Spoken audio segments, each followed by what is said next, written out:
So here are a number of examples that I want to make sure that we go through here to really firm up matrix multiplication. So it says to perform each matrix operation if it is possible. So you can see that we are trying to multiply, and we can only multiply matrices together if the number of columns in the first matrix is equal to the number of rows in the second matrix. And we can check that just really briefly right here. So clearly both of these matrices are 2 by 2 matrices. So when we check the number of columns in that first one, number of rows there, you can see that they are equal. So that does mean that the number of rows in our answer will be 2, and the number of columns in our answer will be 2. So we're going to get another 2 by 2 matrix for our answer. So you can kind of plan accordingly then, and you'll know that you're going to get a 2 by 2 matrix, so you should expect numbers where I put each of those dots. So always swipe across an entire row in the first matrix, and then we'll just choose the first column to swipe across in the second matrix, and then you just pairwise multiply. So when I pairwise multiply, you're going to get 5 times 2 is 10, and 6 times 3 is 18, and you add those together, it's going to give you 28. So that's going to go in that slot because we used the first row in the first column, so therefore our answer goes there in the first row and then the first column there. So now if I switch, let's change the color to this teal right here. So if I use the same row of 5, 6, but now I change the column, now that's going to be our answer that's going to go right there because that's in the first row and second column of our answer. So when we pairwise multiply, we're going to get negative 25 and positive 6 that we add together. That's going to give you negative 19 to go in that slot. And then let me kind of erase some stuff here because it's kind of getting a little bit messy. Alright, so we've used the row 5, 6 already twice, so now let's use the 2, 1 row, and then we'll go back to that first column. So if we pairwise things up right here, you're going to get 2 times 2, which is 4, and then 1 times 3, which is 3. You add that together, that's going to give you a 7 in that slot. And then finally, one last number that we got to get right here, so we'll want to use the same row, let me get the right color here, of 2, 1, but then we can change the column to the negative 5. So if we pick the first number of that row and the first number of that column, multiply, you get negative 10, and then 1 times 1 is 1. So if you do negative 10 plus 1, you're going to get negative 9, and then that gives you the answer right there for that matrix multiplication. So a curious thing that we might wonder is whether or not when we change the order, when we multiply, that we get the same answer, right? So what I mean by that is you can see how these two matrices right here, they just get flip-flopped over here. So like, you know, this is like 8 times 3 sort of, so we're trying to do like a 3 times 8 sort of a thing right here basically. So yeah, we might wonder if we get the same answer, right? So do we need to go through all this work? Well, let's just start it out and see what we come up with, right? So we know we're going to get a 2 by 2 matrix, of course, because we just checked this earlier. So if we just start multiplying right here, we do 2 and negative 5, that row pairwise multiplies with 5 and 2, that's going to give you 2 times 5, which is 10, and negative 5 times 2, which is negative 10, that we add together, that's going to equal 0 in that slot. So based on our answer that we got earlier, we got a 28 in that slot earlier, but now we're getting a 0. And you think, well, shouldn't we get 28 again? Because shouldn't it work this like the same for multiplying it no matter what order you put this in? And it turns out that it doesn't. So it turns out that in matrix multiplication, if you do x times y, most of the time you're going to find that y times x is not actually going to be equal. So that means that commutativity of multiplication doesn't hold with matrices most of the time. With adding matrices, it does hold all the time. But with multiplication, it doesn't hold. So yeah, you're going to get a completely different answer here. So I'll just kind of finish off this problem here. So if you multiply that row with that, you're going to have 2 times 6, which is 12, and negative 5 times 1 is negative 5. So you add that together, you're going to get 7 there.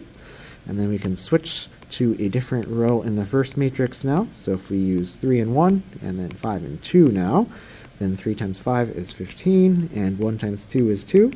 That gives you 17 when you add that all together. And then finally, 3 and 1 with 6 and 1 means that we're going to get 18 and 1 for the pairwise multiplication. Add that together, you're going to get 19. So that would be your final answer for that matrix multiplication there. Excellent. All right. So in this problem right here, it's kind of unique because if I called this matrix right here, let's say B, then you'll notice that this matrix right here is actually also B. So if they were called B, this is actually a B squared problem.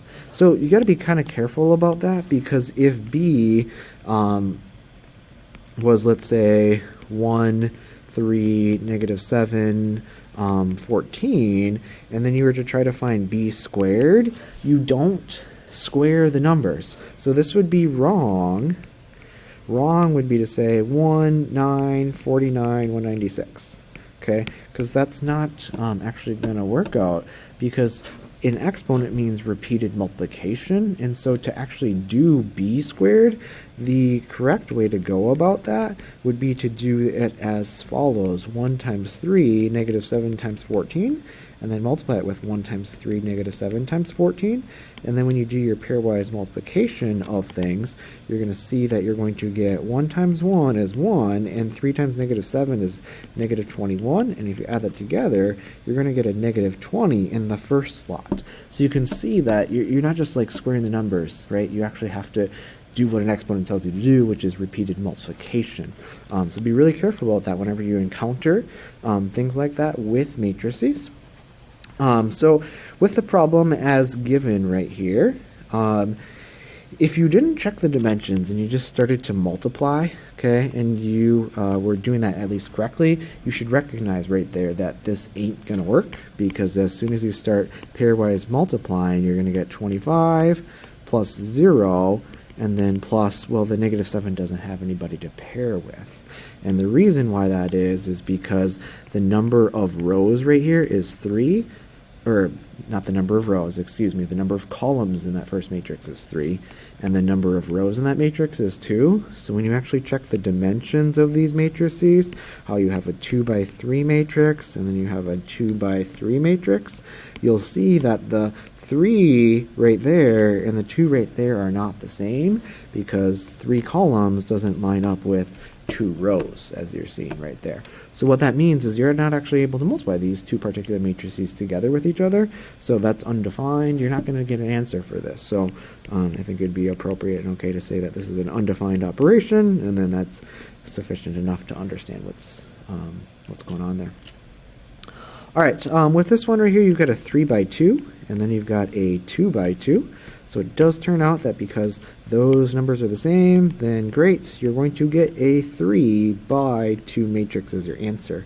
So you should expect to get this sort of a layout when you multiply this all the way out. So if you multiply the first row with that first column, and you pairwise do 2 times -1, you get -2 and -6 that you add together. That's going to give you -8 right there.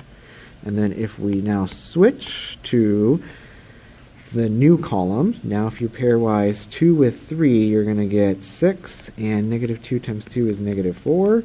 So 6 plus -4 is going to give you +2. And then we'll keep cycling through. So now we go to this row, and we'll go back to the first column. So 4 with -1 is -4. 5 times 3 is 15. Add that together, and that's going to give you 11 right there. And then we'll have the same row, but switch to the last column. 4 pairs with 3 to give you 12. 5 pairs with 2 to give you 10. So 12 plus 10 is going to give you 22. And then we can switch to the bottom row right there. Let's erase that blue and go back to the first column. So -3 times -1 is +3, and then a +1 times +3 is a +3. 3 plus 3 is going to give you 6. And then finally, -3 with 1, and the 3 with 2. So -3 times 3 gives you -9, and 1 times 2 is going to give you 2, and you can add that together. That's going to give you -7. So that gives you the answer for that matrix multiplication there.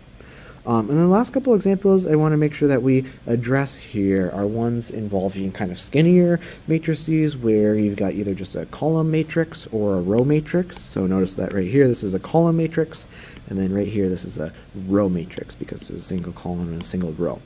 So let's check to see if we can actually do this. So this is going to have 3 rows in 1 column, and this one right here has 1 row and 3 columns. So if we check the dimensions, you can see those numbers are the same. So that means we're going to be able to multiply, and when you do so, you're going to get an answer that's got 3 rows and 3 columns. So you're going to get a much bigger answer than the matrices you had to begin with, which is A-okay. So yeah, you're going to get a 3 by 3 matrix. So when you multiply, you're going to take an entire row of the first matrix and multiply it with an entire column of the second matrix. So rows go that way, so there turns out to only be one number in that row, and then there only turns out to be one number in that column. So now using the entire first row and the entire second column is going to give you an answer right there, and when you multiply -4 with 6, you're going to get -24. So that's just going to go right there.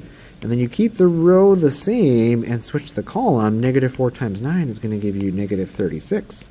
So that's going to go right there. And then one last one in that row would be to take -4 times 2, which is going to be -8 right there. So I'm just going to kind of fill in the rest, and you should be able to understand where all of these are coming from. Make sure you take the time to do so. And this is going to give you the answer to that matrix product right there. And then this is just backwards, so I literally took the same two matrices, but I just flip-flopped it around. So now we're taking the 1 by 3 matrix, the row matrix, and then the column matrix is a 3 by 1. And again, here we can see that the number of columns in the first matrix is equal to the number of rows in the second matrix. So therefore we can multiply. Now your answer, though, is going to be a 1 by 1 matrix, which is okay. It just is a matrix with just one number inside of it. And so when we now multiply and swipe across an entire row of the first matrix, and then swipe it across an entire column of the second matrix, now we've kind of used up every possible combination of rows and columns. So this is the only work we need to do. So you always pairwise multiply, right? So you do 6 times -4, which is -24, and 9 times 3, which is 27, and 2 times -2, which is -4. Then you can add that all together. It actually gives you a final result of -1. So then you actually just get an answer where it's just a single 1 by 1 matrix, and the entry that happens to be in that spot is just the number -1.